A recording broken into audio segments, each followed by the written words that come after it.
I have 7 quarterly reports to do today. So, That's a lot.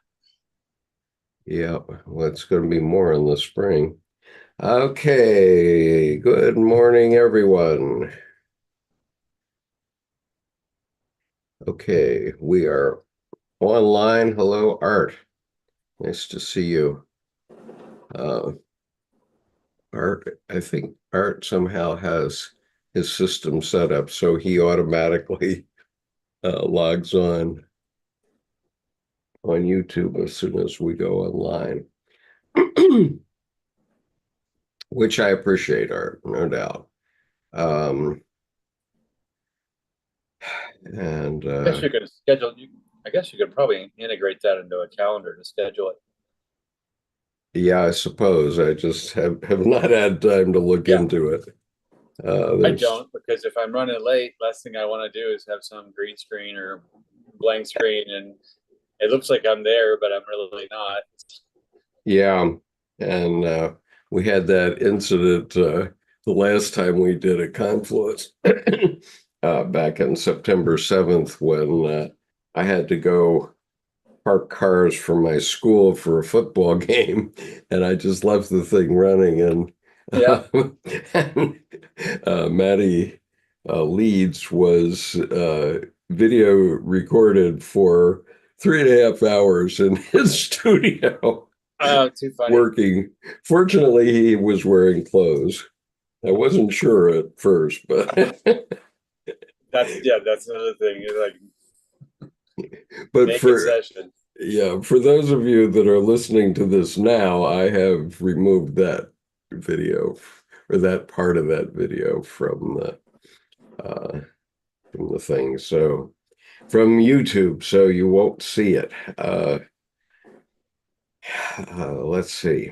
Okay, so Movements of the Soul in the Red Book. We are here by Dariane Pictet, and Dariane is a Jungian analyst in Switzerland, and she often um, participates in plays produced by, or written and produced by Murray Stein, and she she participated in the European version of the one that I was in back in 22, which you can find on this YouTube channel if you look for it. It's called The Analyst and the Rabbi.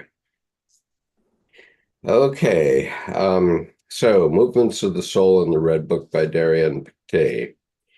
After his breakup with Freud at the age of 37, 38, Jung experienced a crisis that led him to consider his attitude to both the temporal phenomenal world and to the timeless inner realm.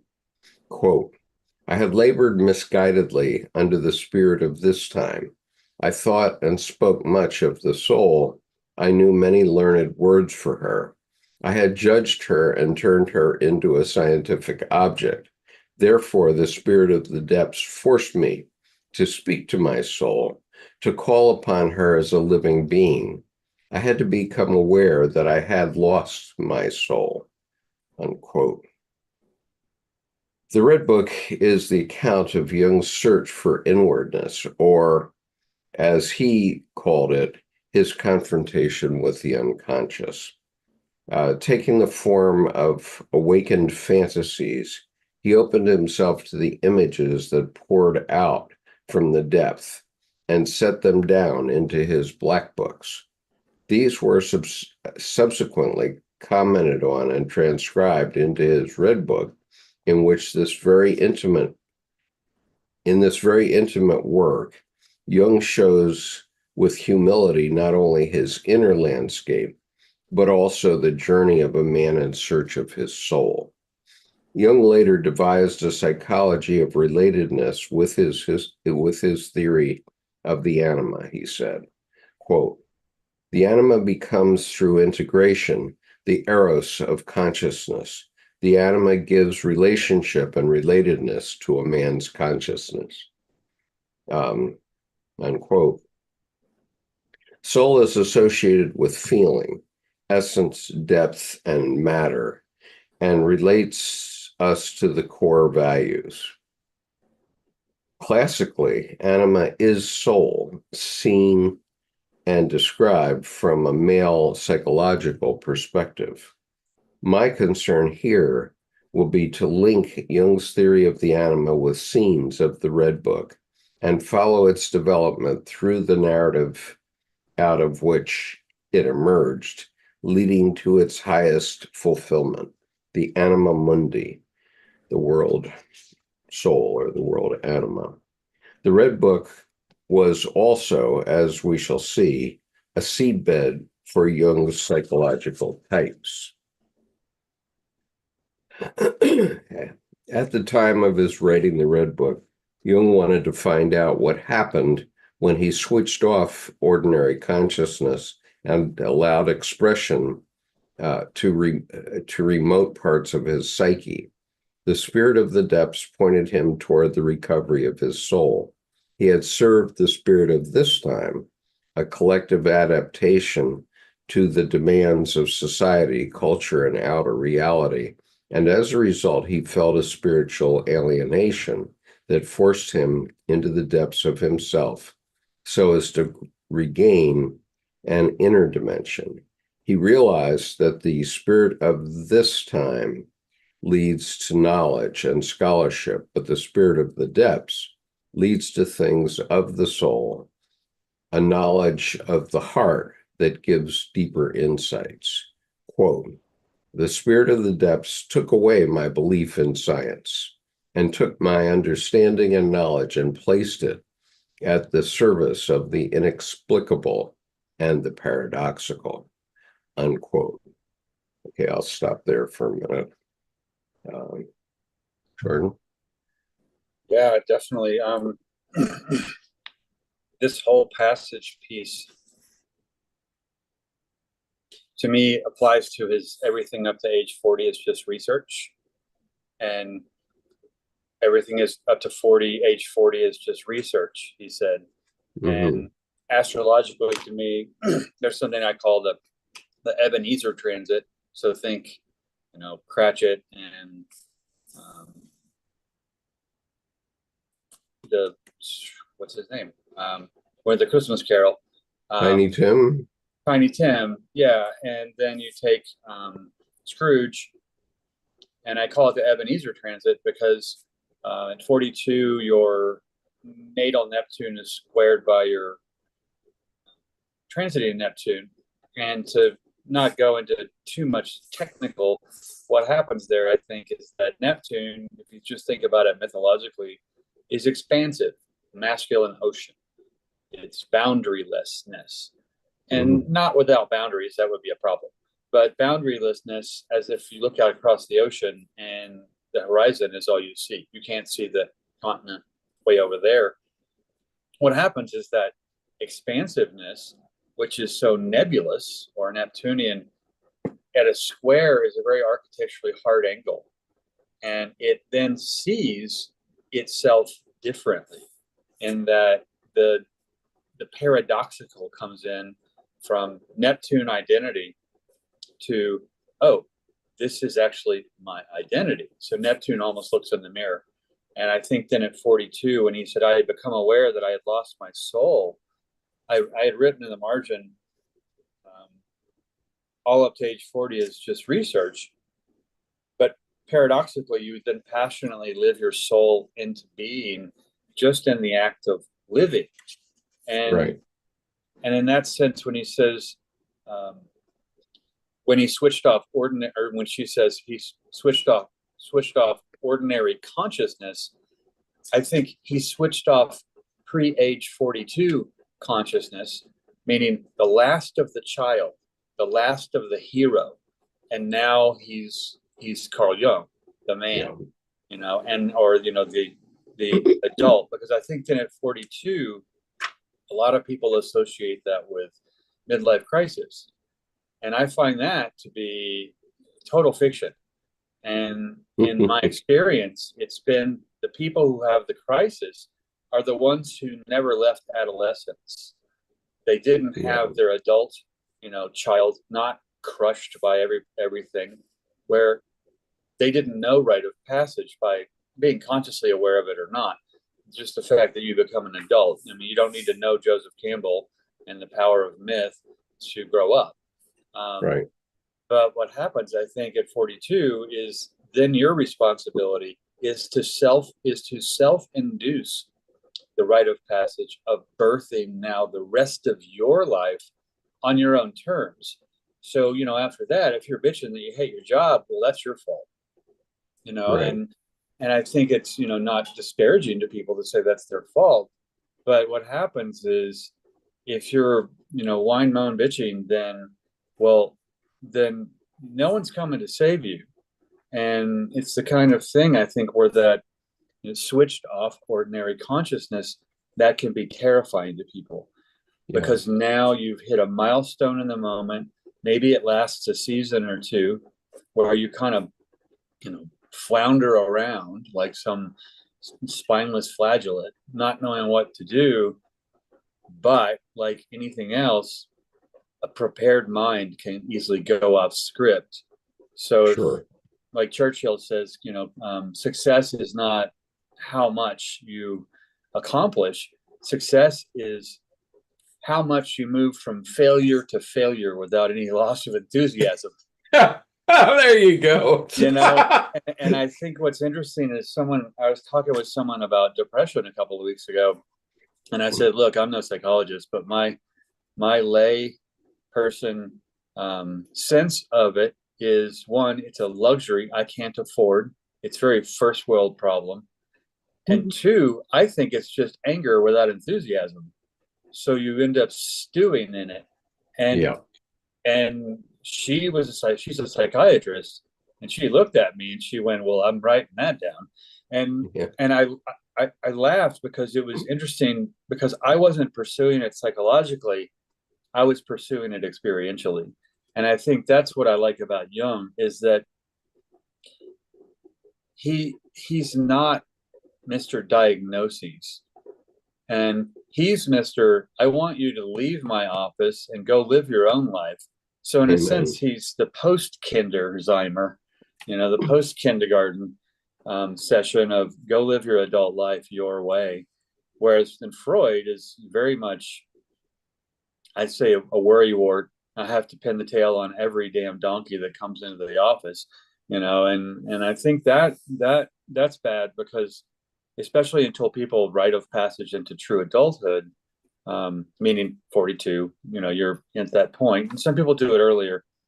I think diagnoses actually have a power of suggestion that create problems, because my joke is I could hand the DSM, the diagnostic manual of psychiatry, to any hypochondriac, and every time they turn the page, oh, I have that. Oh, I have that. Yeah, pretty easy. They'll never leave the house. So I think what happens, there's a psychiatrist named Dr. Zwig, ZWIG, on Instagram, and he's very much, diagnoses are not even pseudoscience, they're just dangerous power of suggestion. So in a sense, he's saying investigate before you medicate.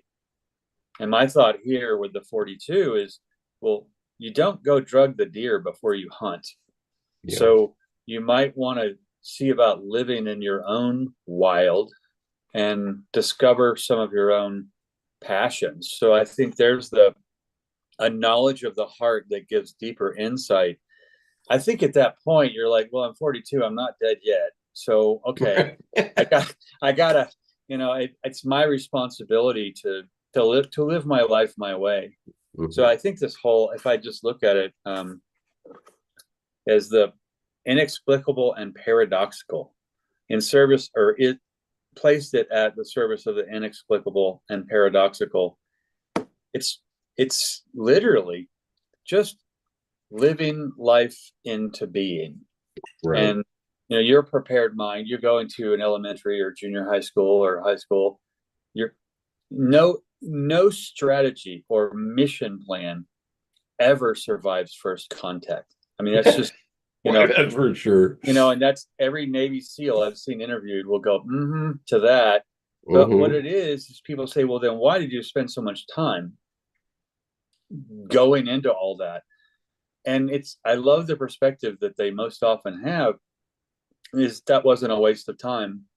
Like the first 40 years wasn't a waste of time, that a prepared mind can easily go off script. Hmm. And what happens then is that the planning gets sloughed off like a seed husk, except you're you're staunch, you're solid, and whatever comes is what comes, and you live it instead of trying to play some character acting on stage.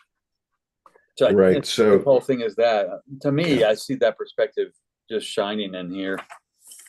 Right. And I want to share with everyone an email that I sent to Colleen Kiber and Tim Holmes this morning, because as many of you know, I've been painting every day in the morning.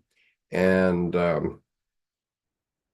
Colleen is uh, kind of the um, mature anima for a lot of us. Okay. In other words, she has guided a lot of middle-aged and older-aged men and women through some interesting patches in their lives. And because she's sort of my mentor in art, I often send her um, work in progress to check to see it. So I'm going to show you the piece that I sent her, which I was working on this morning. And Uh, for yeah, you go too, ahead. just to add to that perspective, I think you'll say the evolved or matured anima Hmm. character, and I wholly disagree. Except in concept, I think we're probably exactly on the same page. I just call her a shiro because I think we're talking about the path of the hero. To me, it's like Lilith. Any woman worth demonizing is certainly worth getting to know better. And what's so great is she's a stalwart without being static or stuck. So she's very, very much, I think, in that living the identity. And that's such a great teacher quality because Hmm. I think that's her big leadership to me is as Shiro. So anyway, that's just Yeah. my 2 cents too. Okay. Well, smart It's kind minds can disagree. Yeah, and Okay. honestly, then I think semantics are just some antics because we're saying the same thing in different Right. words. Right. So anyway, I want to share this piece, which is halfway done. It's not finished, but I've been working on it for several weeks, and so I've been sharing it with Colleen once a week or so, just to show her the progress, and she's interested in the artistic process. And so here's the piece, and I'm going to show you what I said to her, which I think is apropos. Okay, so this is the piece, and what this piece is called Vision of America #2, study #7. I'm doing it for my grandson for his 21st birthday in March, and I mean it. You'll see how I mean it. So here's, and one of the issues here, I'm following this Rocky process where you outline all the color boundaries or color boundaries as you see them. Um, and what I often find when I do this is I see things that I hadn't seen before just uh, in putting a photograph up on the screen. And I just saw something and then I lost it. Oh my goodness. But anyway, Colleen, when she taught me this, and she does beautiful work, and you can find her work in her book, Art and Spirit. among other places, and among many other places. And so anyway, the idea is that you outline color boundaries, and so you see this isn't completed because I haven't completed the outlining as yet, but you can see what I'm talking about here. Oh, here's what I was seeing. Here's a face right here. Okay, and so you see the eyebrows and the eyes and a nose and these fangs. Okay, and this side of the painting, as you probably know, represents the past. And in this case, I only saw this just a few minutes ago, and then I lost it. It was behind. I lost it because I had this image like this, and I couldn't see it behind my camera. But there it is, complete with gaping mouth and fangs. Okay, so I don't know what that's going to end up being. But in any case, Colleen, Colleen doesn't think you should emphasize the images, the faces that emerge from these works. And I said, so here's what I said.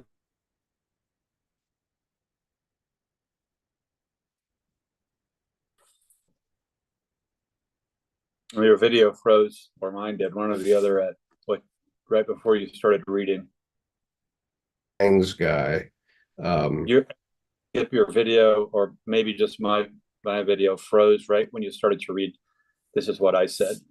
Okay, so this is so anyway, this is what I said. Like a good logician, I've concluded that the faces are a feature of my work and not a bug. There's something for everyone at every distance. After Jaffe and Jung, the whole purpose of Jung psychology is to make accessible the healing power of the unconscious to the viewer of all art. The piece is a window into their own unconscious. This applies to a child's kindergarten work on the refrigerator as well as a Keybrayer or a Holmes. And after Rocky, who gave us this technique or passed it along to us, the gaze is important. Who knows what a mother sees on the fridge? Surely something precious. Okay, so that's what I said to Colleen. And so the point is that when you're looking at art, what you're seeing is what's emerging from your own unconscious, not from the artist per se. And that's why artists are very surprised often when people see things in their art that they did not see. And that happens to me all the time. But the point of these paintings, from my perspective, is first of all, they're a meditation technique. So if I have an hour in the morning, I normally start about 6 a.m., which is what I did today. And if I start to work on this early in the morning, it becomes a meditation technique. So I'm doing it regardless of whether anybody likes it. Okay. This is how I meditate. And that occupies my mind, my monkey mind, so that I can find out what my soul wants to say. And I often get very interesting insights in the morning when I do that. And so that's why I do painting in this way, because I think anyone could actually do it. And, if you had this piece in your home, you would never find everything that I see in it. And it just wouldn't be possible. This is 18 by 24, so it's quite a large piece. And I've decided I'm not going to sell the originals of these, but I'm going to make some prints of them as people say they wish to have them, and make them. I can make them in any size I want then. It, Um, it's interesting to me that she says not to emphasize the faces, which is to me really reminiscent of how I usually typically respond when someone says, "Well, tell me about your tarot readings. Tell me," because they want to know, am I playing fortune teller? And and I always start out, well, I'm certainly no fortune teller, because if I was, I'd be sitting on my own island right now. And mhm. but to me, the way I run my sessions, I say, look up in the tree. I can see Mary Cassatt and Degas having a picnic, or Einstein's crazy hair, and then the shadows change and they're gone. So it's not that they're transitory; it's you're seeing our our inner art in nature. But if we look at the cards, we can explore our inner nature in the art of the cards. Yep. So I think what's interesting is I, I don't want to be presumptuous and put words in her mouth, but the not focusing so much on the faces is, to me, being aware to notice them like rocks in a river and navigate with and around them to keep the whole landscape, nature, big picture in play. Because as you move, as you know, you move through and you see a face, and then the face is part of something bigger or smaller. And as you shift focus, you just redirect scale automatically. And so I think what's interesting is a kind of fractal, never-ending story of this Rocky technique being pouring your inner nature out in the art of the space of time you're experiencing.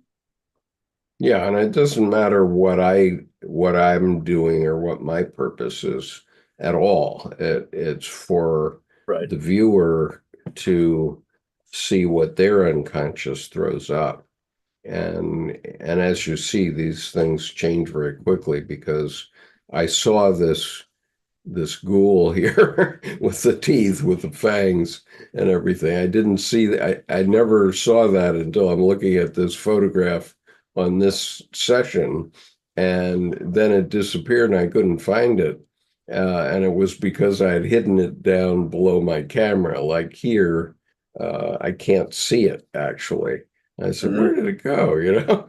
So, and so there it is. But it's but I didn't put that goal there so that you would see it. I didn't consciously put that goal there at all. But nonetheless, I have to admit now that I see it, it's there. Well, Um, I think that's interesting to me, because when people see something in my work 10 years out that I didn't intend, yeah, even in my cards, that they're pretty simple in terms of, you wouldn't think they're abstractions, and then someone else will see something, and then once they see it, I can't unsee it. yeah, But absolutely. I think another positive component of Colleen saying don't focus on the faces reminds me of when I say inspect your expectations. See, because they're your blind spots. And I think what's interesting is, if I take on the mantle of don't focus too much on the faces, again, notice them, utilize them. She's also saying don't personify your unconscious. And I think what it is a very present, in the moment, experiential. Don't go backwards to list the cast of characters and the credits to the movie come before Yeah, you even start. So I think what's interesting is that potentially, I'm just really liking playing with her idea of don't focus too much on the faces, and in a sense of, I'll be aware of them on the radar, but they're not what I'm gonna keep. They're, in a sense, you've shed living seed holes, and yeah, and then the painting. Then as you move through it, I'm looking at one thing, sometimes in the same spot, and when you say that, I'll kind of squint and look, and oh, now I can see it, but I was seeing something else. And I think that what's cool about that, it's just like a conversation. sure. Questions imply interests, not attacks. And the paintings, I think, pose that experiential piece to you where, meditation is a heck of a lot better than just sitting still. Well, yeah, and again, what I'm saying here is that just a minute. Let's okay. So here is my message, which is okay. I've decided I can't get rid of the faces. They're there. I see them. I mean, these two guys, this orange guy with the long nose and this guy here, um, were there from the beginning in this piece. And, I haven't really thought about what they mean yet because I'm still doing this painting. But the whole purpose of Jung psychology is to make accessible the healing power of the unconscious. So that would be a reason why to go to an art museum or something is to, if you're in depression or something, to just go look at some art. And it can change the way you feel about the world right away. It's a window on your unconscious, and the question is, um, it opens your unconscious in a way that will allow you to heal, regardless of what bad thing might be happening in your life. And obviously, we all have tragedies and all kinds of stuff happening in our lives. But okay, so I'm going to go on and continue to read. Understanding that he had been driven by worldly ambition, he resigned his professorship at the University of Zurich and the Psychoanalytic Society in April of 1914 to focus on deepening his confrontation with the unconscious. This exploration of soul took place at night. During the day, his attention went to things, to men. I went to the desert only at night. Later, he commented that depth and surface should mix so that new life can develop. Jung's first encounter with soul, as described in the Red Book, occurred in the autumn of 1913. He began a dialogue with what he deemed a primitive aspect of himself, holding a different viewpoint from his own. This he experienced as being in analysis with a ghost and a woman. Whether she took the form of soul, serpent, winged goddess, or Salome, this inner function led him through an imaginal landscape to deepen his understanding of an elusive faculty that animates life. As the anima dwells in collective unconscious, it is permeated with universal elements, bringing with it an infinite potential and giving the irrational a presence in psychic reality. Quote, when Dr. Jung uses the word soul, he defines soul as the individual's attitude to the inner reality, the function of relationship between the inner and the outer worlds, the bridge to the center of our whole being. And so it seems to me, and this is the point that I was making with Colleen and Tim this morning, is that it is the bridge over troubled waters, right? As Paul Simon had it. Bridge over troubled waters. Look it up, the song, but but having access to that unconscious part of yourself is the thing that can heal you, especially when you're depressed or something. And Well, I think that's important, the bridge over troubled waters, because it's just like a boat in a stormy sea. Um, a bridge over troubled waters, a lot of people stick with the troubled waters looking down, but a bridge over troubled waters gives you back your perspective to look out and upward to the horizon, still, not again, but still. And then you are on the bridge, you are your own eye in your own storm.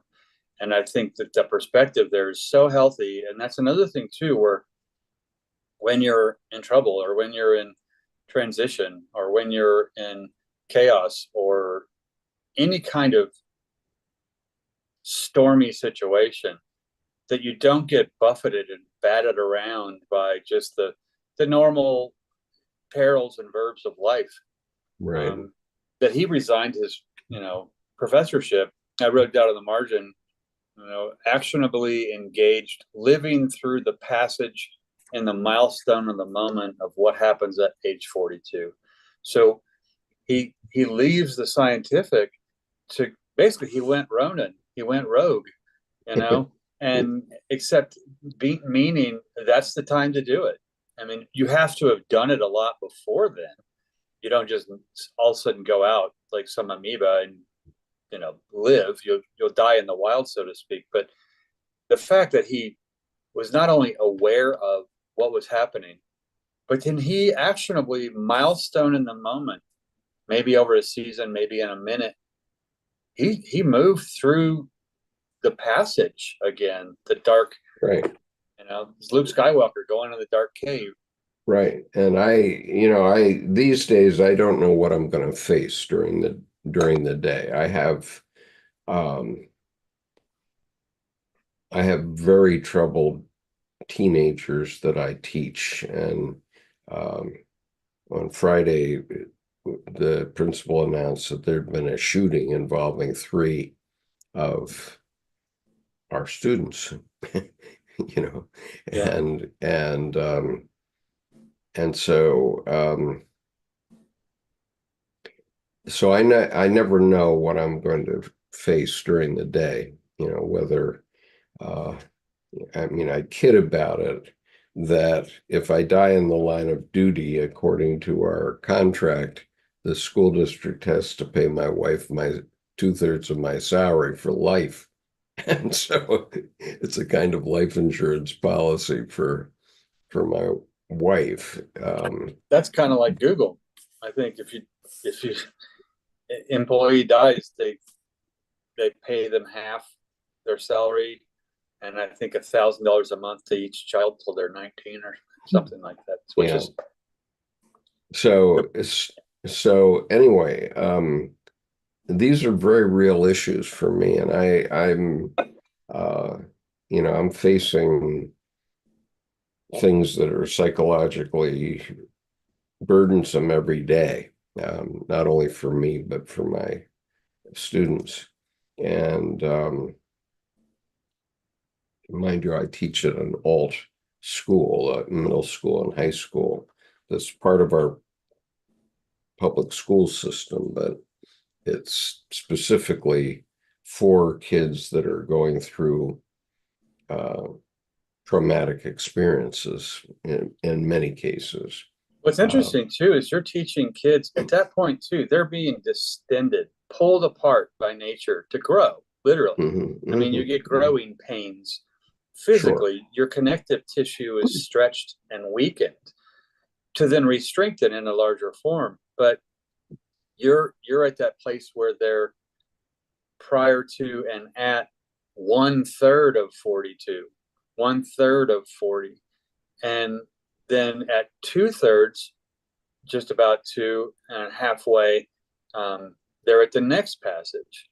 So it's like the one passage, the adolescent to the adult passage, and then twice that over to 40 to then the next part of your life passage.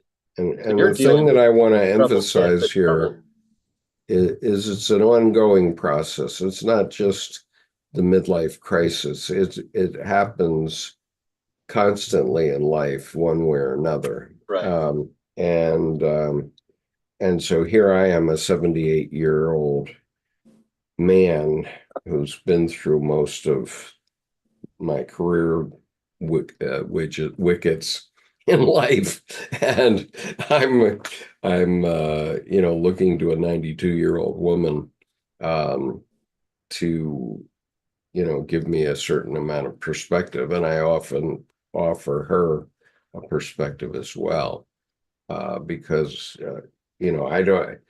The reason I said what I said in the email was I don't want her to think I'm ignoring her advice about um, not emphasizing the faces, but I realize I can't not see them.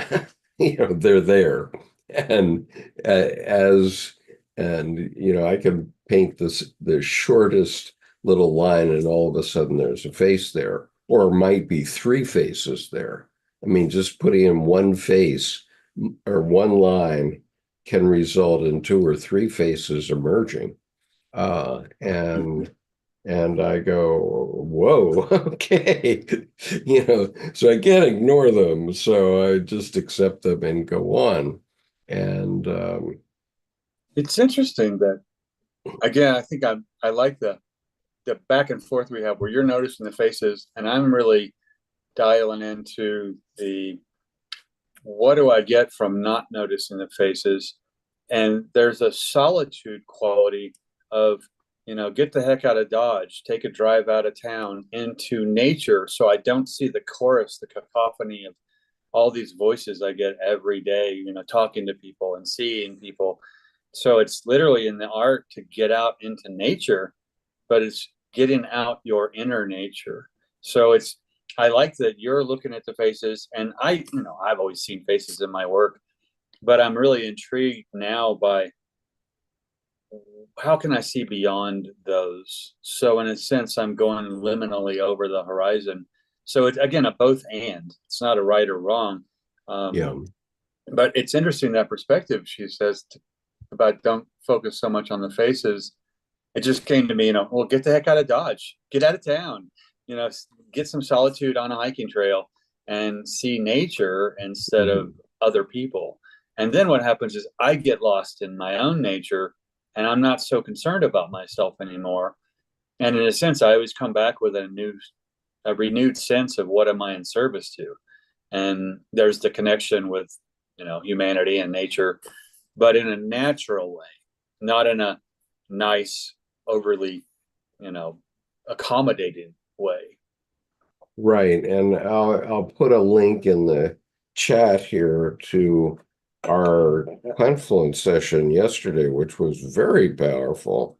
And I think I can do it. Let's see. Yeah, I think that's it. Let's just see if that clicks through. Yes, it does.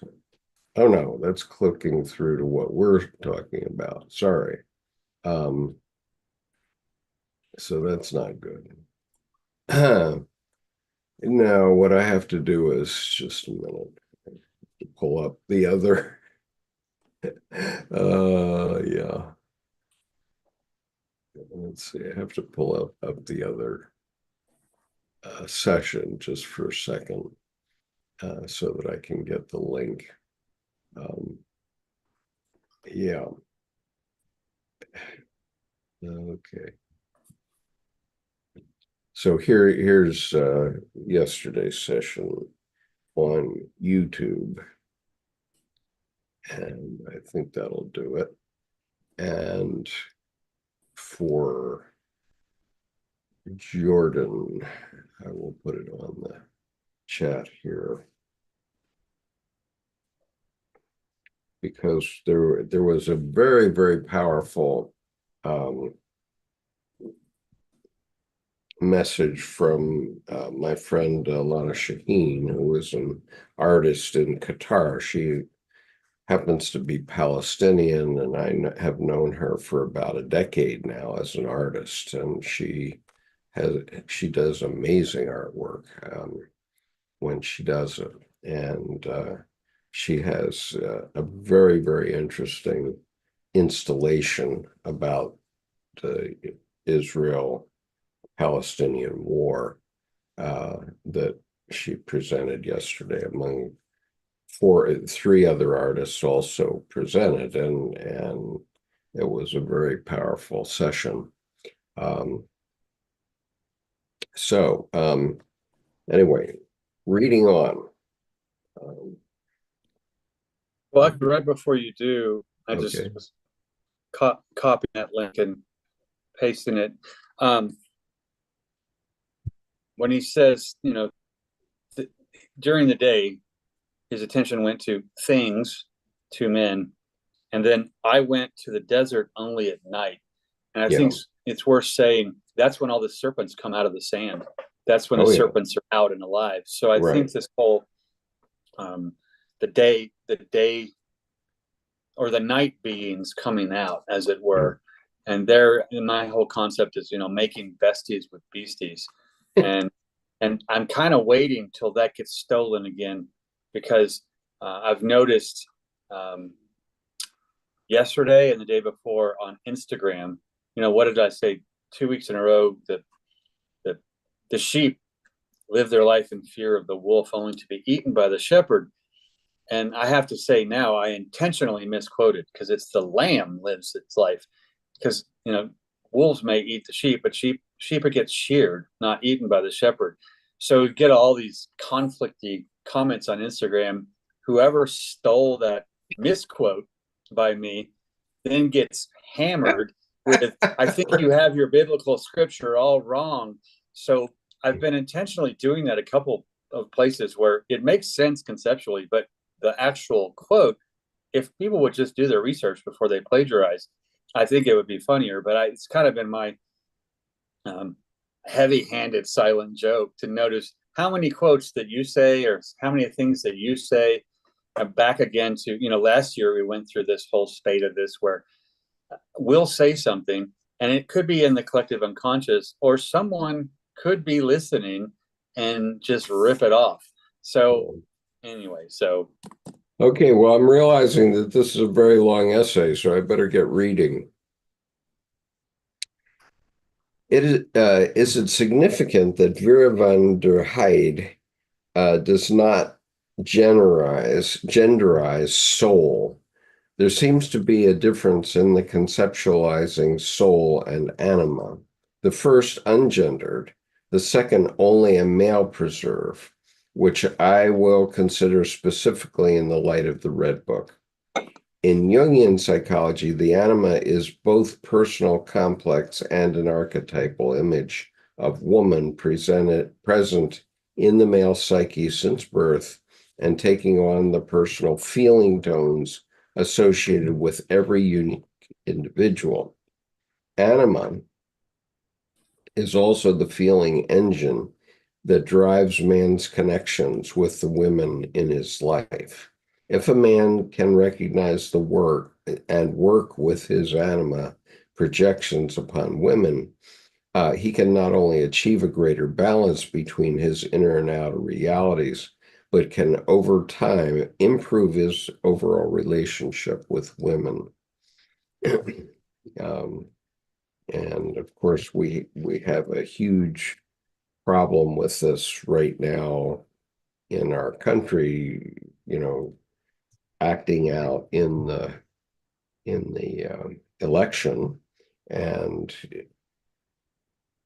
we men, if we want the vice president to be elected, have to overcome this rejection, I guess, of the genderized anima. At the onset of the Red Book, we actually, are before told. you Go before ahead. you All go right. on, I don't think it's a rejection of the genderized anima. I think he's saying, anima, or she's saying anima is a genderized word, whereas soul is universal. And I Yeah. think it's the depth we all seat in. I mean, I people say as above, so below, and I think, to me, I always try to erase the abstract of that. And as above, spirit, light, consciousness above, as below, soul, dark, depthful. And I think we live at the confluence, to use the word, Yep. between the spirit and the soul. And I think at that point, that's the higher heart, or the thymus. How confident are we in life? Not the heart, but the higher heart. And Right. I think then the genderizing, the anima, and then you go to the animus. What's interesting in Latin, you don't need to genderize it. Anima is simply soul and spirit as one. And the thing is, anima is then the yin yang in itself, and animus, though there, I think is often historically, I don't know that it was used so much. So I think this early 20th century patriarchal aspect that starts to split the paradox. Jung was about expressing the paradox rather than one or the other.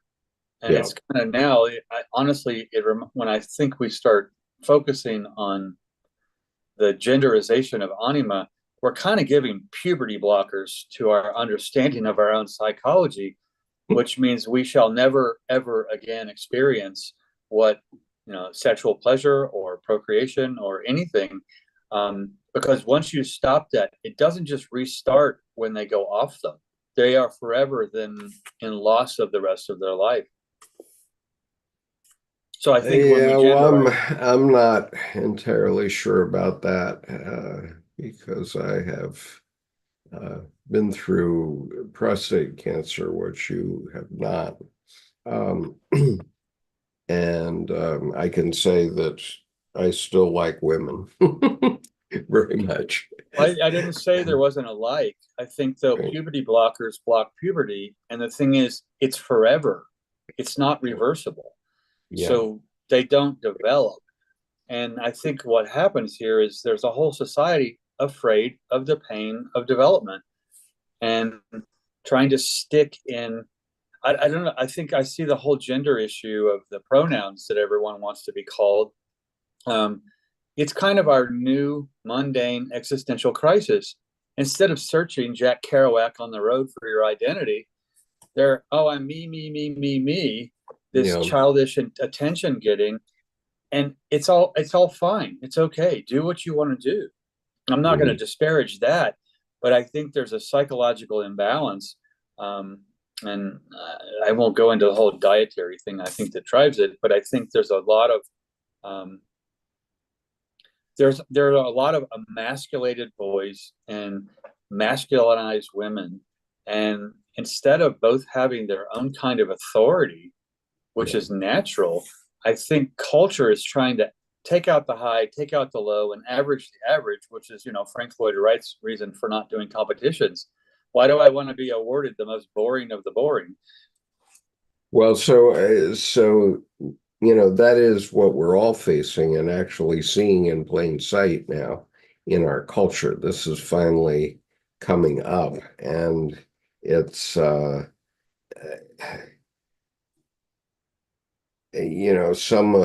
lot of what you had to say there, I think, has to do with the patriarchal status of our culture, um, going back several thousand years. Okay, not, I mean, probably going back to the advent of the human being, perhaps. Mm-hmm. And so here at the crossroads of the 20th century, suddenly we're questioning whether we have to be a man if we're born as a boy, or have to be a woman if we're born as a girl. And there was no generation before this that really started groping with that issue. And it's not going to be a genie that goes back in the bottle. We have to, all of us, deal with it, right? Yeah, and I think the elephant in the room is the fact that dealing with it doesn't mean looking at the issue directly. It's how historically has this occurred? And conceptually, generally, strong generations make for ease, and generations with ease make for weak generations, and then weak generations then turn around to make for strong people to emerge again. And so I think there's kind of a Yeah. I mean, folly. I yeah, mean, there's a, there's because to me the primary thing to me as an adult is responsibility. yeah, I may be comfortable with the not knowing. I have my planning meetings each week with myself. I also have what I call anti-planning, which is usually just staring out the window for an hour or at a yeah, flower or an image. But what happens is, notwithstanding the not knowing, well, daily, I still get my list of stuff done. So there's a Yeah. responsibility that lives the paradox of the not knowing, creative, new, what do I see now, not yesterday, but then also getting stuff done. And I think what's interesting is I hear a lot of, I don't want to work. I don't want to, they want the Powerball ticket. They Right. want the quick Well, and fix.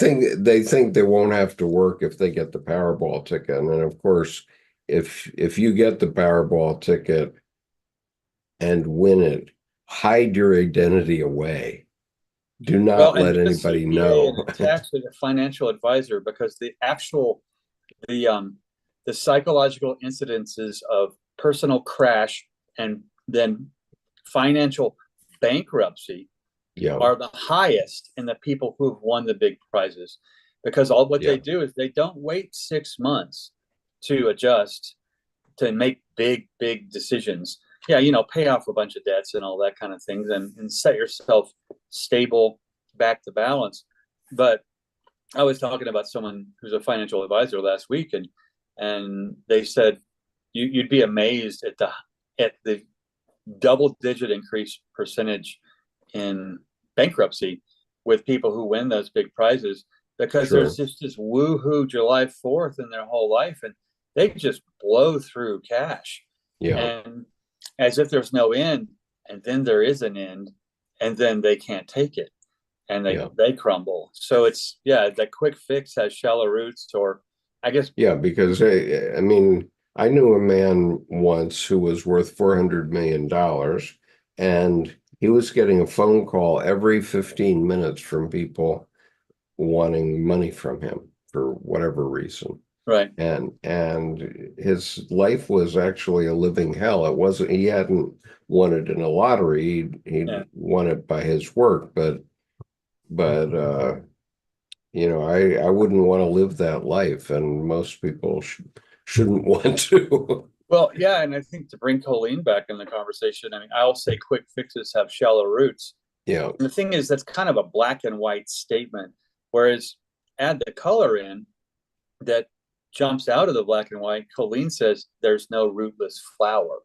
And so I always see this gold, almost like and she's in California, so this gold California poppy, the small ones that are this bright nuclear orange yellow. Um, and I say that because we had one bloom last week, and they're a spring bloom. So it's like, the beautiful crazy of nature. And one of them decided to come back out before winter. But the no rootless flower, and you have a lot of this generation now where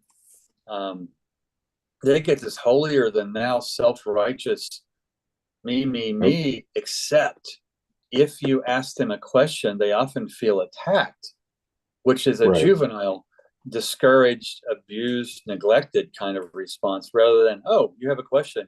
That means you're Well, I interested. think the fundamental thing we want to say here is that um, our society is basically juvenile, and Mhm. we are at a passage into maturity. We don't know what that will look like. I mean, as a species, the human being is in a passage, and what Dr. Jung pointed out is that there are that passage can go many ways, and so you, the listener, have to make your decision about your path. All right, so let's go on because this is a long essay and a lot to read here. At the onset of the Red Book, we are told that Jung spent a period of loneliness and longing in the desert. The desert is a metaphor for aridity, lacking the renewal bestowed by the water of life. In the desert, we are also free from the agitation of mundane preoccupation. Thus, we can describe it as the entry point to inwardness. With silence as a backdrop, the mind's ceaseless agitation abates, and complexes from the depths come to the forefront of awareness. There, soul spoke to Jung for the first time and asked him to wait. It took another 19 days of this purifying atmosphere before soul awakened from her shadowy life and approached him as a separate entity. Thus, he learned the value of patience without intentions. For a descent into the depths is not something that can be done hurriedly. It demands time and space. He entered a diffuse mythopoetic awareness distinct from the focused awareness that comes with scholarship. The anima archetype may be observed in the innumerable cultural representations of the feminine over time. Quote, there is in man an imago, not only of the mother, but of the daughter, the sister, the beloved, the heavenly goddess, and the chthonic balbo. Every mother and every beloved is forced to become the carrier and embodiment of this omnipresent and ageless image, which corresponds to the deepest reality in a man, unquote. And I just want to observe that for everything we're saying about the anima, similar ideas apply to women with the animus, and that's in a normal psyche. This archetype takes the form of Eve, the great mother who bestows, sustains, and dissolves existence, then develops into Helen, Salome, Mary, and Sophia. Quote, the first stage, Hawa, Eve, Earth, is purely biological. Woman is equated with the mother and only represents something to be fertilized. The second stage is still dominated by the sexual eros, but on an aesthetic and romantic level, where woman has already acquired some value as an individual. The third stage raises eros to the heights of religious devotion and thus spiritualizes him. Hawa has been replaced by spiritual motherhood. Finally, the fourth stage illustrates sapientia, wisdom, unquote. Jung speaks of the transformation of the anima as a process whereby life acquires new meaning. We can observe her transformation in Jung's relationship with the female figures of the Red Book. Each new development opens up new fields to consciousness. The anima complex tends to disrupt the ego's behavior. The dynamic part of the psyche that wishes to shake things up and change the status quo confronts the part that doesn't want things to change. Quote, in the encounter with the shadow is the apprentice piece in the individual's development, then that with the anima and is the masterpiece. Through the stages of Eve, Helen, Maria, and Sophia, the image of an individuating man's inner feminine undergoes a process of transformation.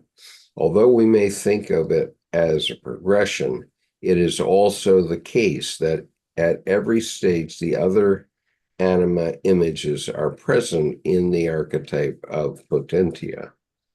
When you touch one aspect of an archetype, its other manifestations are always present, ready to be constellated at different moments of life. As Jung writes, quote, the anima is bipolar and can therefore appear positive one moment and negative the next. Now young, now old, now mother, now maiden, now a good fairy, now a witch, now a saint, now a whore, unquote. Ambivalence comes with all anima projections, and we can identify Jung's own changes of feeling toward anima in the Red Book. Yet through all these changes, the anima represents the connection with the spring or source of life is the unconscious. She is always numinous and has that divine quality, unquote. Okay, Jordan, Like, I'm I think, hypnotizing myself, so go ahead. no, yeah, I get it. I think what's interesting is we always talk anime animus, and then we have interesting breakdowns in conversation, not between you and I, but in general, where then the perspective of a woman and the perspective of a man, and then we play anima and animus, and both are projections. And what's interesting is I think it really, you have to keep them together because it's living the paradox of, it's just yin yang, both together all the time. And so I think there's been a lot of focusing on, okay, the women have the animus, and now it's usually linked to their father or their dad, and the same with the male and the mother, except they're both a little Oedipal in that you got to leave the house, you got to leave the nest. So I think it's, you leave the nest to find your own spirit and find your own soul, and then I degenderize them, and the anima is simply generative, and the animus is formative, and we both each have both. So I think it's important. I think it's important to keep them together, understanding their distinctions, but there's a dignity in the difference. Yeah. Together, not apart. And I think we often focus too much on, and it's a correct generalization, but I think a lot of people focus on, going through, oh, this is anima, this is animus, and the reality is, if you put anybody on a pedestal, it just makes it that much easier for them to kick your teeth down your throat because you're not really seeing what's happening. You're projecting a fiction, and instead of, I lately, it's like I try to, as much as possible, stop psychologizing things and just live it more like a gardener. And I don't psychologize my garden. I don't psychologize my flowers, or my food. And I think what's interesting is when I can stay with that, the mundane stuff, they who take care of the little things will be given much. I mean, if to quote scripture, it's a kind of thing where taking care of the little things, I think, gets into, oh, I have more connection with my spirit, with my soul. Yeah. Well, so just for the benefit of our audience, the way hypnosis works is it overwhelms the psyche, gives you too many things to think about, and ergo it puts you to sleep. and Yeah. and then the hypnotist can do anything he wants with the psyche. And the problem for me is that I can hypnotize myself because by reading this material or Jung's material, I very often find myself just going, whoa, because there's so many things going on, over here, over there, up there, whatever, that your mind just can't keep up. And my reaction to it is boom, right? And It's funny you say that because I've always find there's a war zone of beauty where basically it's so much going on that I can't not be liminal. So I'm always, I think it's funny because if I start going through and I start going, and coming in and out, that liminal piece is, it's amazing to me with even talking about Jung that it can play in a meditative state, which, you just start going to sleep. And it's like instant narcolepsy. right. Okay, so for that reason, I'm going to ask Jordan to read the next section, and maybe it's the only section we can get through today, but it's a section about Eve. So there, just for clarity, what's coming up is there's about 4 pages about Eve. Then there's Salome and Helen, which is another 4 pages. And then there's Mary, and then there's Sophia. And each one of these requires about 4 or 5 pages. So it's a complex and very long essay. And just for instance, these are my markings in my version of this book. Well, there's a lot here, and it's all pretty important. and I think it's interesting looking at Colleen's Justice series of sculptures. I noticed a glaring omission here that maybe not from Jung. I mean, well, actually from Jung in the sense of this series of essays when bringing in the divine feminine. It starts with Eve, when in reality, I think it should start with Shekinah and then Lilith and then Eve. And so I noticed the kind of glaring omission before we start. Yeah, I agree with that. And of course, Jung observed this throughout his career, that Western civilization is stuck on this Abrahamic religion approach. Okay, Shekinah was Jewish before there were Jews, and Godhead, right? Right. And I think also it's stuck on original sin, and original sin is not biblical. It's only about 600 years old from a mistranslation of, I believe it was St. Augustine, who mistranslated a bad Greek translation and said, in whom instead of in that.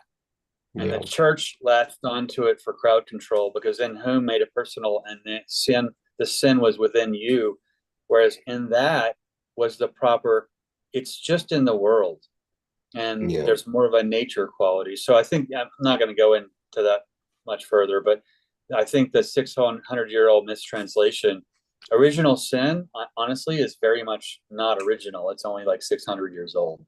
So it's marketing propaganda for ecclesiastical control. Anyway. Right. So. Yeah, I suppose that's true.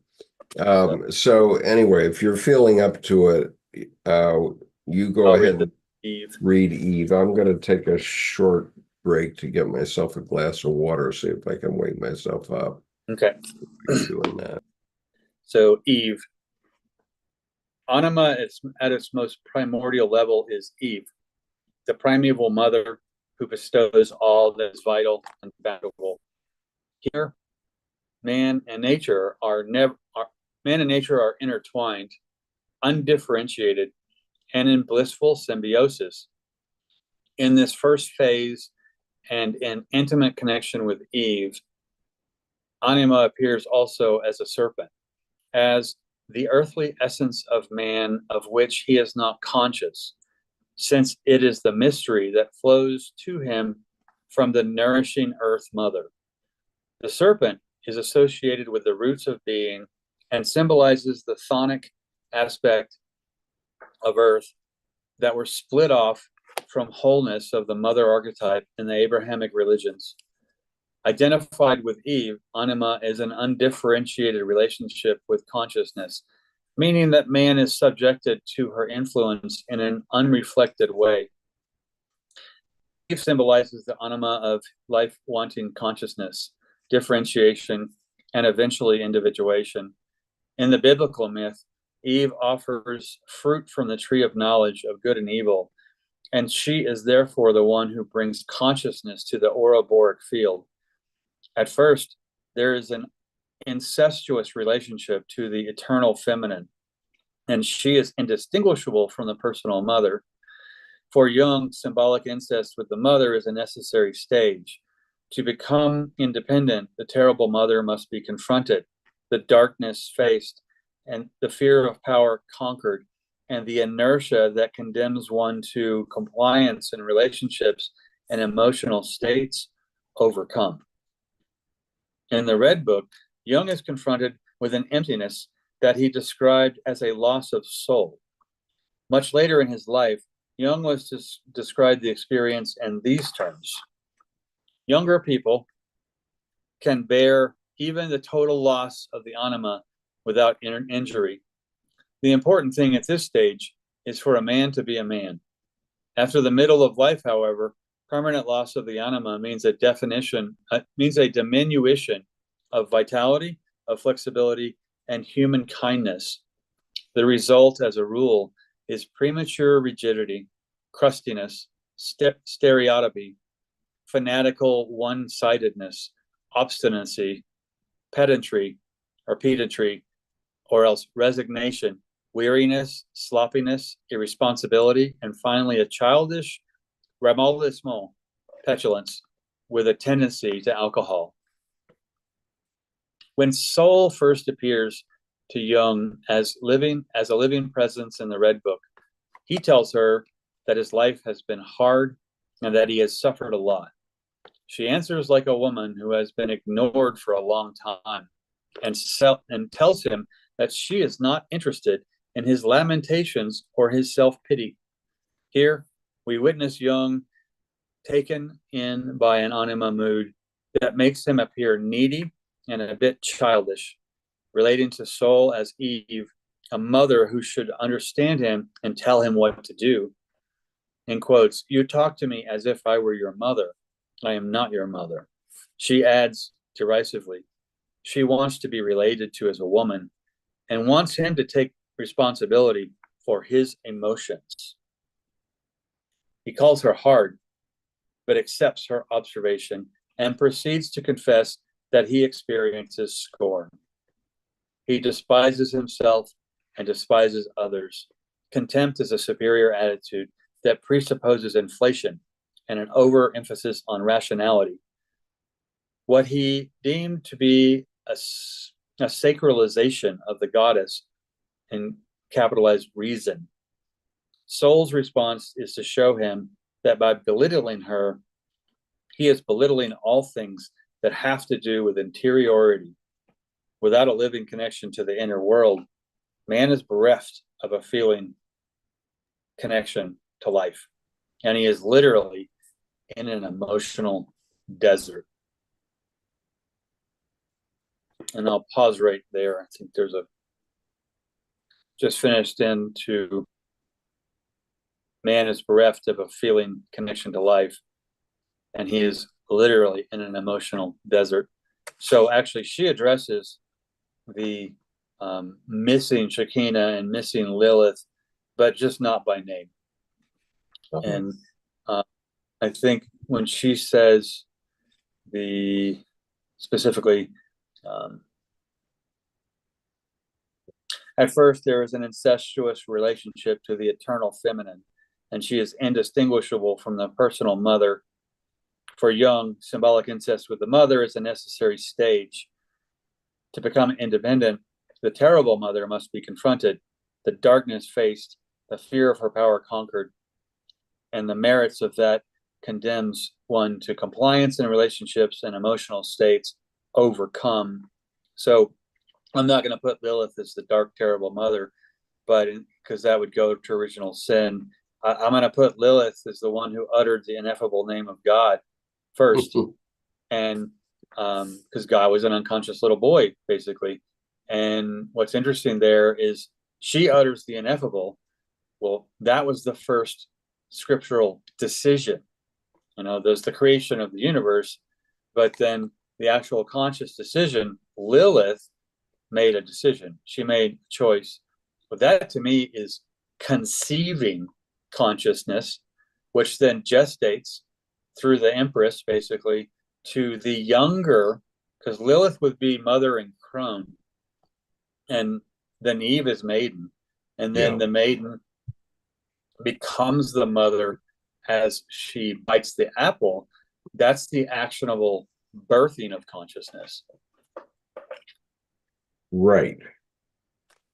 The tree of knowledge of good and evil. Yeah, I saw a meme yesterday. It said, well, what if what if Adam had bit the apple? It would have been all celebrated. And I'm like, oh God, here we go into the misanthrope and all those. Who's going to bash who now? Yeah.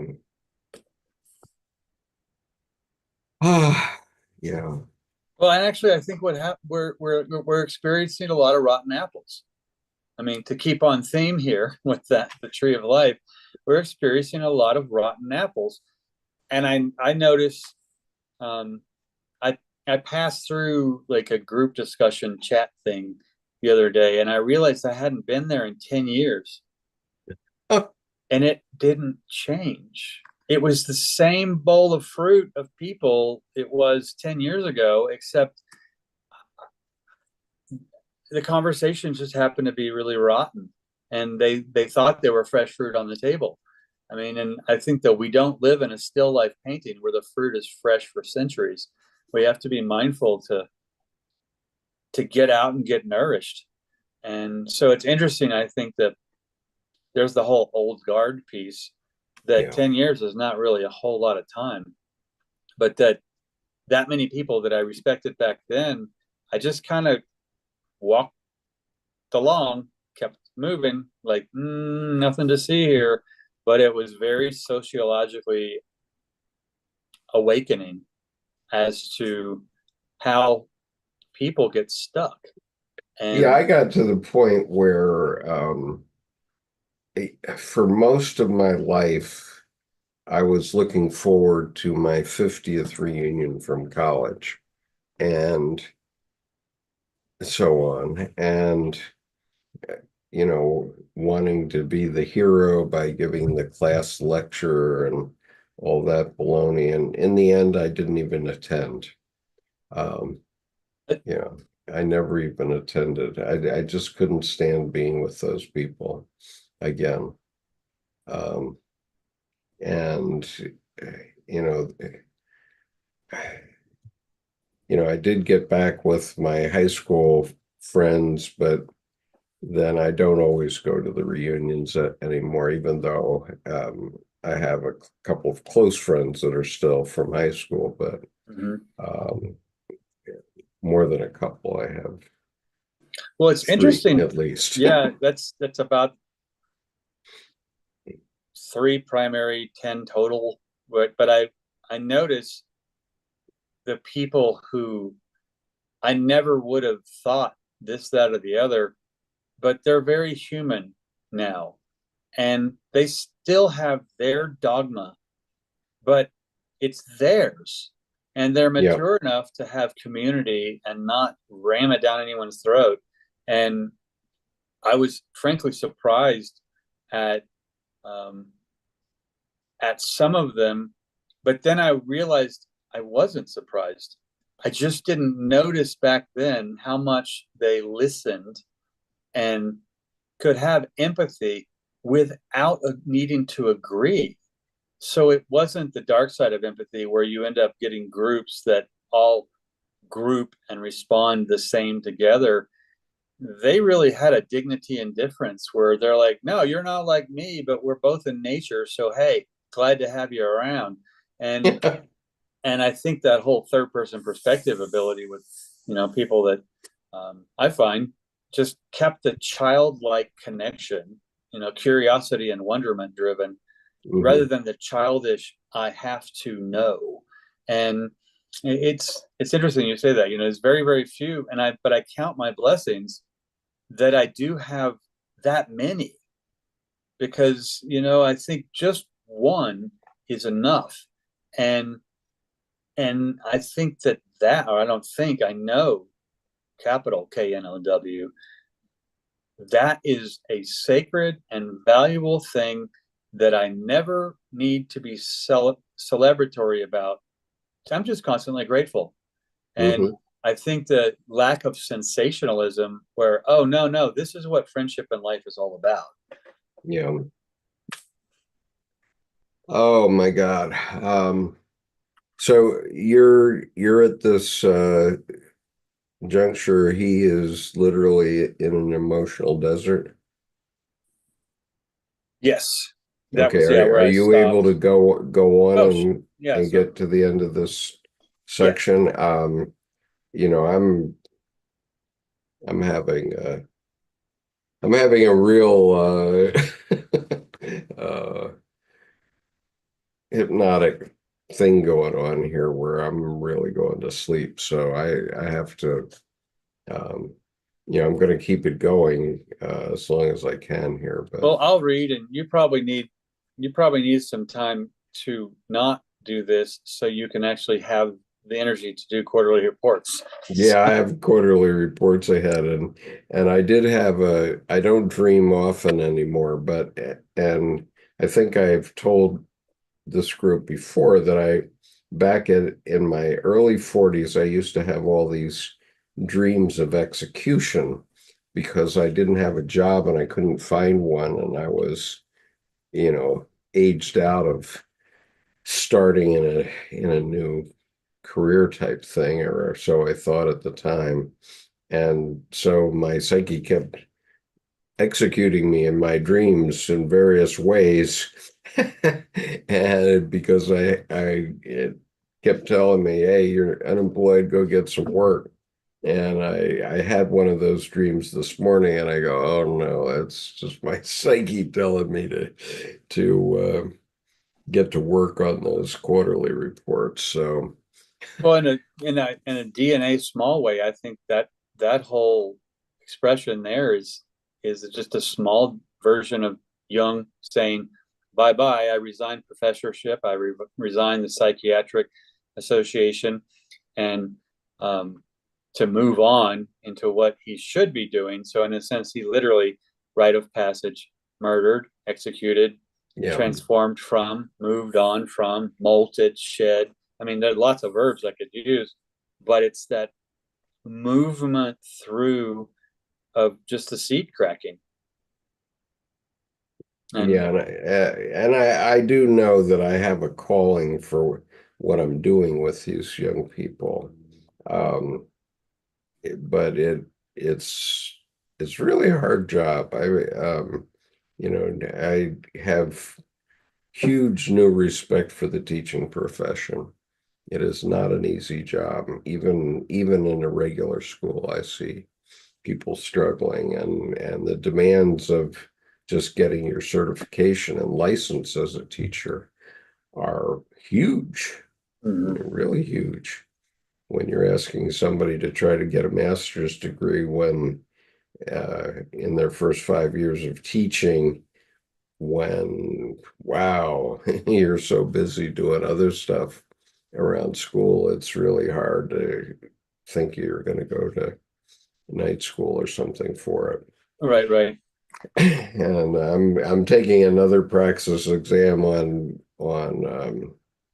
election day, and because I'm trying to be certified. I am certified now in Maryland, fortunately, as a social studies teacher, um, but I'm not working as a social studies teacher. I'm working as a special education teacher.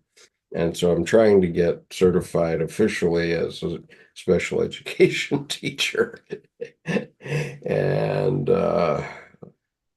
and so I have to take these two exams. One I will take on election day because I've already voted, and the other one on the 28th of December.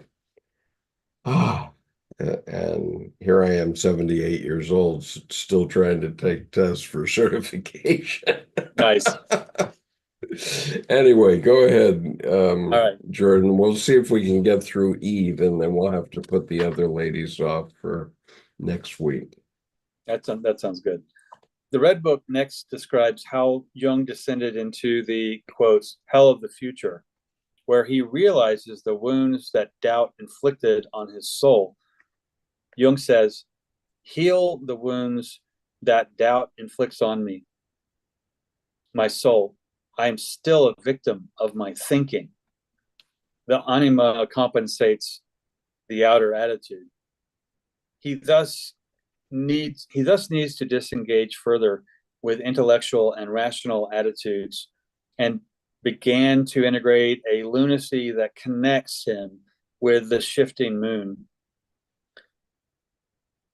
with the shifting moon. Its subtle silvery light bringing shadowy perceptions and revealing long lost secrets and encounters with strange characters. This he experiences as a divine madness, which is terrifying and confusing to him. In this section of the Red Book, we understand that his relationship with soul is difficult. He listens to her, but does not trust her. He understands the need to sacrifice the intellect, to refrain from thinking, and to do without meaning. Keep it far from me, science, that clever knower, that bad prison master who binds the soul and imprisons it in a lightless cell. But above all, protect me from the serpent of judgment. The chthonic qualities of the serpent, not fully integrated, appear in the form of poor value judgments. We judge others harshly when we have not recognized our own primitive aspects. So we meet them in projection. We judge others according to our own ideas and ideals, yet they lack embodiment. We judge them from on high, not from recognizing our shared humanity. In a later scene, the slaying of the hero, Jung is called upon to slay the heroic function that protects him from feeling an existential powerlessness that he calls, in quotes, incapacity, and from the ability to recognize that limitations are real. He says, when I was aspiring to my highest worldly power, the spirit of the depths sent me nameless thoughts and visions that wiped out the heroic aspiration in me as our time understands it.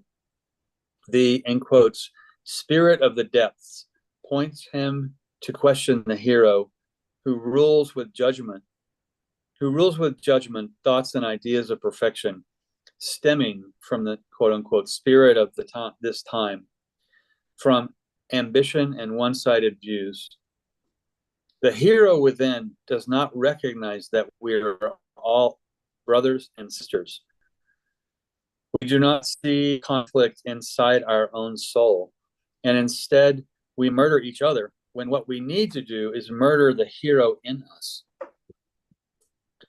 Amen. Yeah. See Buddha on the road, take him out. After Jung's slaying of the hero and the recognition of his incapacity, soul endeavors to teach him the value of solitude. As outer collective values slip away, it becomes possible to focus on the source within that allows us to recognize our kinship with others. He says here, but now, if you are in your solitude, you can encounter your God, and this can lead you to the God of others, and through that, to the true neighbor, to the neighbor of self and others. As an inner figure, the anima functions to influence the man from within, shaping his moods. It is associated with emotional development and inner values. And the journey from unconscious to conscious, the anima at this stage of development, is still partially regressive, the libido flowing partly toward mother, with its laziness tinged with oceanic feelings of oneness. Still, in a childlike relationship with the anima, the man can find it hard to take responsibility for his feelings. They victimize him. Jung describes the effect of such an anima on a man. The anima intensifies, exaggerates, falsifies, and mythologizes all emotional relations with his work and with other people of both sexes. The resultant fantasies and entanglements are all her doing.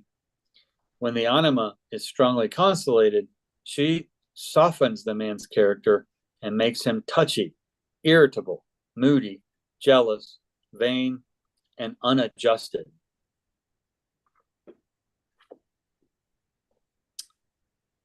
Reminds you me know, of the whole cutting the cord things that people are doing metaphysically here these days, um, which is just the ability to release the past, where you're no longer on, an umbilical cord to mama. right. And that's the issue that I'm facing with my kids, is getting them to accept responsibility for their lives. Um, and they want to be children. And fortunately, I've gotten to the point where I could say when I was interviewed for the job, look, I'm not gunning for anybody's job. I'm not interested in becoming a school administrator. I'm just going to come in and just do this, and that's it. Not more. Right, right, right. Well, And it's funny you say that, because my joke is, if you go to a job interview and they ask you that stupid question, where do you see yourself in 5 years? I'm like, well, if the company's successful, I'll take your job. But if it's successful and I don't like you, I'll take your job and shut the company down. And they just always look at me. And, I hadn't been, it's been years since I've done that. But it's like, they just look at me and I'm going, able to take a joke? I yeah, mean, how truthful are we going to be here? And, it's the kind of thing where I don't want to, walk into a situation. I'm basically calling out subservience, or the expectation of it, because you're hiring me and not a little pawn. And I think it's interesting because sometimes people immediately laugh. They're like, oh, thank God, how refreshing. I hate that question. So, yeah. The question I always ask is, what's the biggest mistake you ever made? yeah. Right? And I love Because that one. immediately you can tell who's lying. And if Well, they'll lie to you about this, they'll lie to you about other things. Well, and the whole thing to Churchill, the quote I had earlier, success is about how you move from failure to failure without any loss of enthusiasm. But Churchill's interview for cabinet members, when he says, tell me about your vices. And all he's doing is, marketing damage control. And do I need to stock the cabinet with scotch? Or do we shut the curtains at 3 when the hookers come in? I mean, he didn't know. And what's interesting about that is that man answered, well, I'm an upstanding gentleman. I don't have any vices. And he just guffawed and laughed. He said, either you're a liar or you're just that boring, and I can have neither of those qualities on my cabinet. Yeah. So goes to your, what's the biggest failure? So Richard asks, I wonder what Jung thought of the Orthodox Christian Church, who is all about theosis, which is becoming a god. The Catholic and Orthodox Church is well aware of the Dionysian mysteries, and I fear for many are being deceived.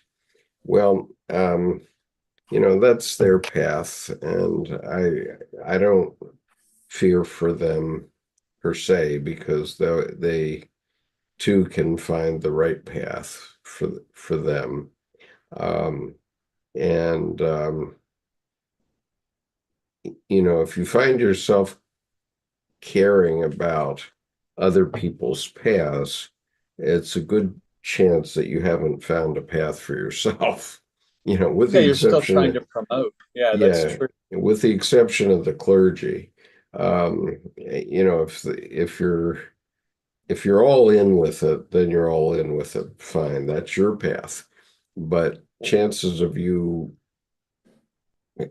finding other people that are going to be all in with it are limited. And I think, to respond to Richard's question in a different way too, I'll go with, if I see someone from the side, I can't see their other side. And yeah, if I look at that metaphorically, it means I don't have a complete perspective ever. So if I look at that forensically, oh, what's omitted? So I think, in terms of looking at that, Richard, maybe you look at the gospels that they omitted, the Gospel of Thomas, et cetera, et cetera.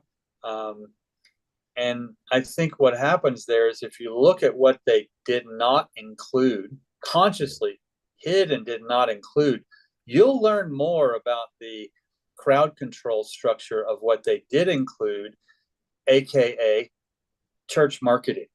So it's the, hey, us and them, we're going to cut out Thomas, or did they cut out Mary? Who did they cut? Look at the ones they maybe make a big four. Who did they cut out? And what four did they keep? And so that tells you, I think, a lot more about that quote unquote religion rather than anything spiritual. That's political policy making by omission of certain gospels. Now, maybe they just didn't make the cut. That's another thing, too, from a business perspective. But I don't think so, because they're completely different. Yeah. And I don't know. It's in a sense, it's too much to take on this Well, yeah. debate. Richard says, my path is the best, no fear here at all, but an understanding of alchemy and realizing Christ is the alchemy which we all seek. Hi, Penelope, nice to see you. Yeah, Christ is the alchemy that we all seek for you, and that's fine, Richard. Nobody's debating that with you for you. Christ is not particularly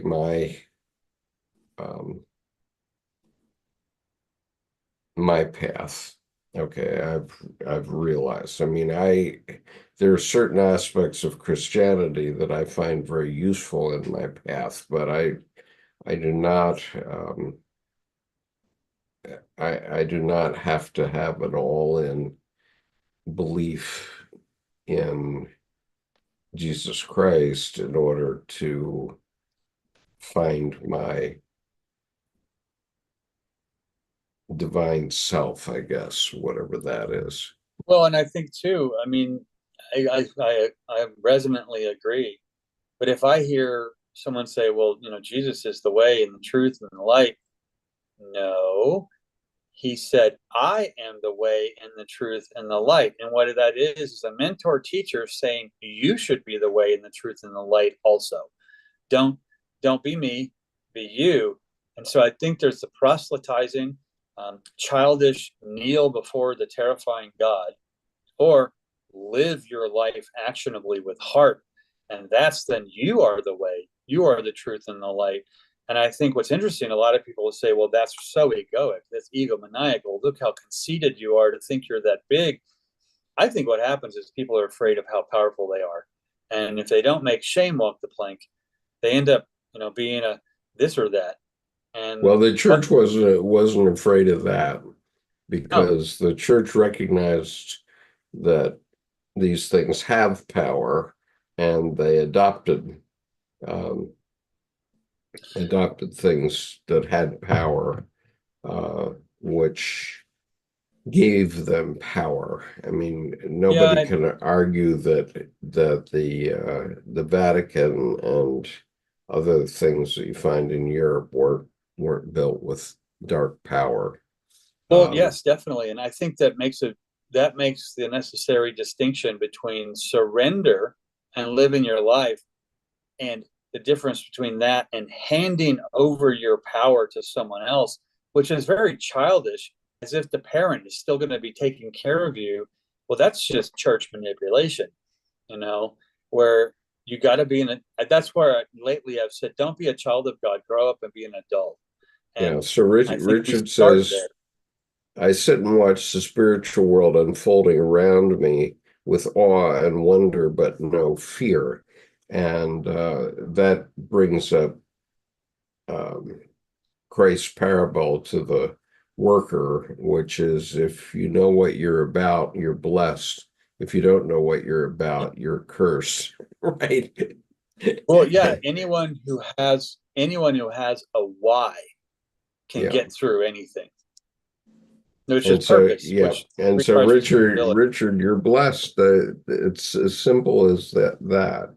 And you know, there's nobody on this channel that's gonna take that away from you, that's for sure. Um, Well, and I really have a firm and undying respect for anyone who has the discipline to live their life with a religion that resonates with them. And I yeah, think what's important there is, all the different people on a team, for example. I don't want I don't want people who are clones of me. I don't want people who are clones of their teammate.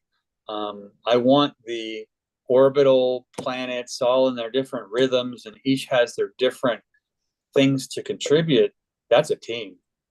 And I laugh. People say there's no I in team, and I always say, "Yep, there's no you either." So right. Okay, Jordan, thank you so much for carrying the ball today. I don't know what happened to me. I say it's hypnosis. It's maybe hypnosis. It's a kind of hypnosis, um, and we all have to be vigilant about that because we tend to get hypnotized if we watch television or whatever. mhm. We just turn off our conscious mind and let them feed all kinds of crap into our heads.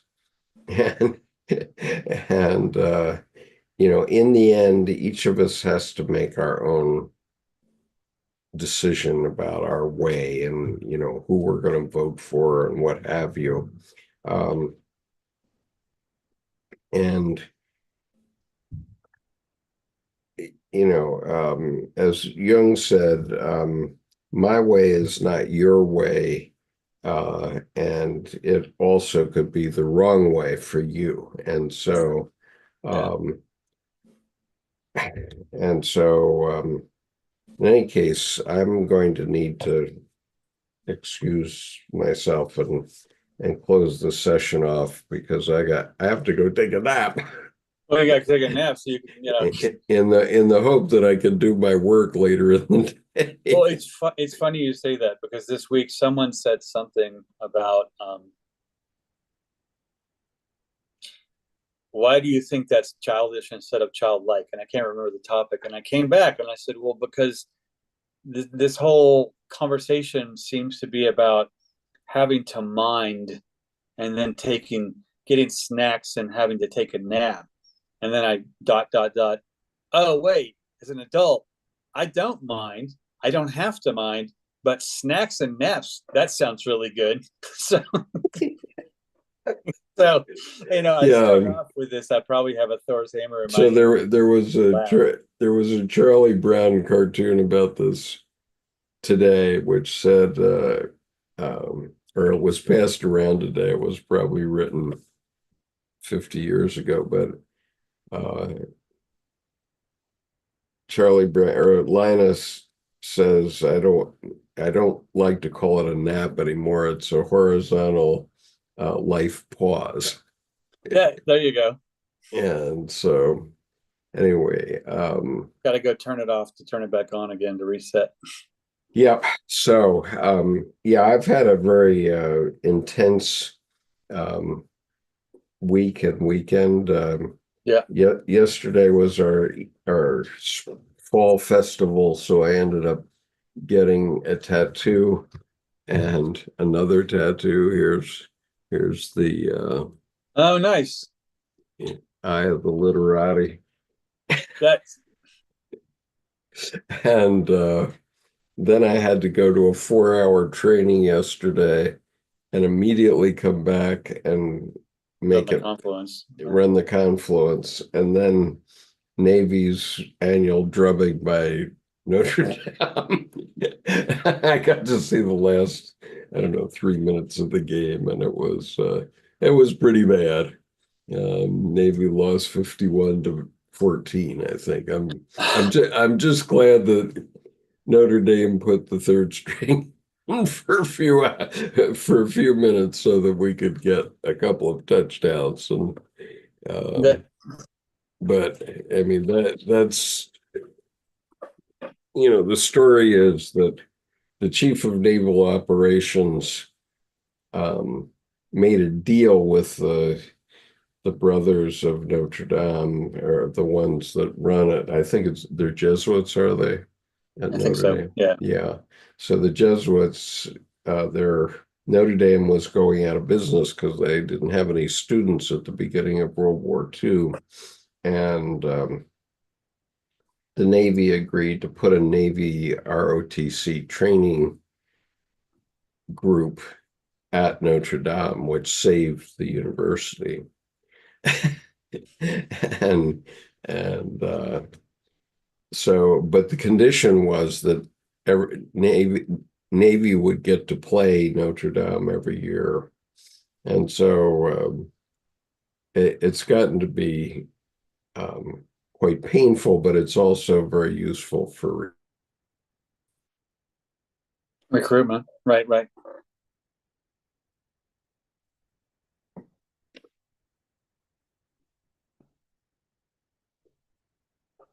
Yeah, we lost you right there at recruitment, but I think you made Notre Dame. your Yeah, point. so Yeah. so now they can get back to the serious business of whether they can beat Army this year, which is always the big issue. Yeah. Anyway, all right. So peace, everyone. Have a wonderful day, and we'll see you next week.